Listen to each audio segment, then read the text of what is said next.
나는 소양인 토체질이 확실해요. 토양체질 특징이 저랑 너무 잘 맞거든요. 상담을 하다 보면 이런 이야기를 정말 자주 듣습니다. 그리고 그 근거로 대부분 비슷한 설명하시죠. 외향적이다, 호기심이 많다, 성격이 급하고 마음이 늘 바쁘다 같은 이야기들입니다. 그럴 때마다 저는 항상 마음이 답답해집니다. 왜냐하면 소양인 토양체질 특징에 대해 알려진 설명들에 생각보다 심각한 오류가 너무 많기 때문입니다. 오늘 영상에서는 소양인 토체질, 그 중에서도 토양체질 특징이라고 알려진 설명들이 왜 잘못됐는지, 그리고 왜 이로 인해서 체질 진단에 혼란이 생길 수밖에 없는지를 하나씩 짚어보겠습니다. 토양체질은 외향적이고 늘 바쁘다.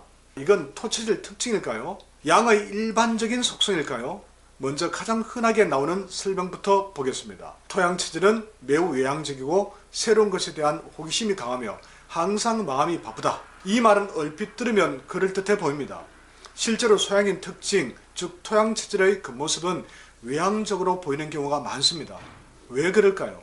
소양인 토체질은 본질은 음이고 겉으로 발현되는 성질은 양, 즉 음중의 양 구조를 가진 체질입니다. 그래서 행동과 표현, 말투, 사고방식은 양적 성향이 강하게 드러납니다. 두뇌 회전도 빠르고 이성적 판단과 지적 호기심도 활발합니다. 그런데 여기서 중요한 질문을 하나 던져야 합니다. 이 특징이 과연 토양체질만의 고유한 특징일까요? 아닙니다. 이건 양의 성질 전반에서 공통적으로 나타나는 특성입니다. 그럼 태양인 금체질은 어떨까요? 태양인은 양중의 양체질입니다. 특히 열태양인 금양체질은 양적 성향이 가장 강한 체질입니다. 그렇다면 외향성, 활발함, 바쁨, 호기심은 오히려 태양인 금체질에서 더 강하게 나타나지 않겠습니까? 즉 외향적이다, 늘 마음이 바쁘다라는 설명은 토양체질 특징이라기보다는 양체질 전반의 공통 속성에 가깝다는 말입니다. 이번에는 시각적 기능이 뛰어나 미술에 적합하다, 이런 말이 있죠. 이건 토체질 특징이 아니라 역시 양의 창의성입니다. 이 이야기를 들을 때마다 저는 항상 되묻고 싶어집니다. 도대체 어떤 근거로 이걸 토양체질 특징이라고 말하는 걸까요? 미술, 예술, 디자인에 필요한 능력은 무엇일까요? 창의성, 독창성, 아이디어, 감각, 그리고 무엇보다 집중력과 강한 에너지입니다. 이 모든 요소는 음보다는 양의 속성에 훨씬 가깝습니다. 특히 시각적 감각은 두뇌가 빠르고 날카롭게 움직일 때 더 잘 발휘됩니다. 그리고 이러한 조건은 양의 기운이 강할수록 유리합니다.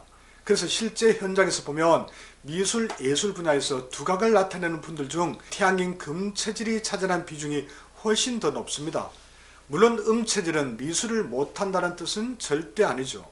다만 평균적인 경향을 놓고 보면 미술에 적합하다라는 설명을 토양체질의 전형적 특징으로 규정하는 것은 논리적이지 않다는 것입니다.